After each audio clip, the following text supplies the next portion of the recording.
Tell me about the story of how you acquired this tractor. Thefts, no. Last year, Sarah, you invited several of us to go to the Midwest Mechanical Weed Control Field Day, which is my first introduction to that field day. And obviously weeds have always been a huge issue here at Elmwood. Part of the downside of our rotation, livestock rotation, is we don't have stale seed beds very well. We have a lot of weed issues. And so I'm always working to improve the mechanical weed control on the farm. So eagerly accepted your invitation, went to the field day, and my takeaway from that field day, it was a startling takeaway, frankly, was autonomous, robotic, at our farm scale is not that far away. Almost available already. And I'd always thought it was in the future and it was only for large farms. So I came away from the field day excited about being able to buy a robot machine, put it out in the field, let it plant and come back and cultivate and just do all my cropping for me. It's not that far in the future. But in the meantime, because it's not available today and I needed to make some changes, I was paralyzed. I didn't really know what to do. We're fundamentally based on a front-mounted three-point hitch cultivating system, so your tools are out in front of you.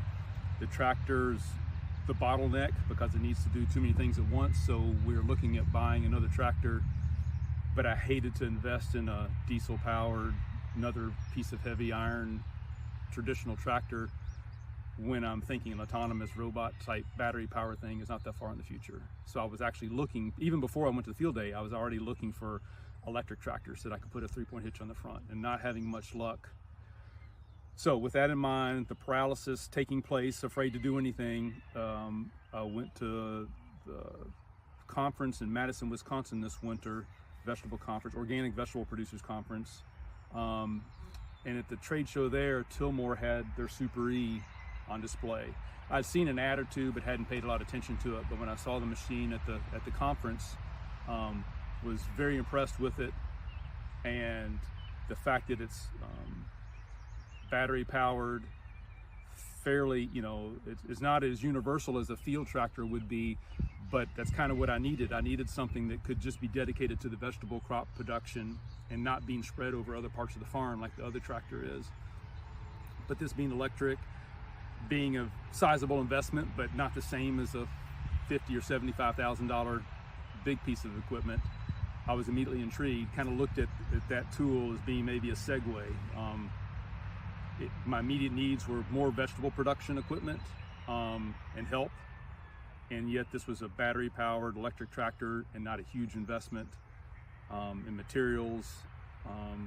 So it should last quite a while, and then most of it's recyclable if it doesn't. And to repair it, most of the parts are all stock, from your local hardware store type thing or online. There's very little unique to Tillmore parts that this thing's built out of. So it kind of was a good segue, I thought, to get us from an immediate need, the bridge to get us over to when we can have some autonomous machines out here in the hopefully not too distant future.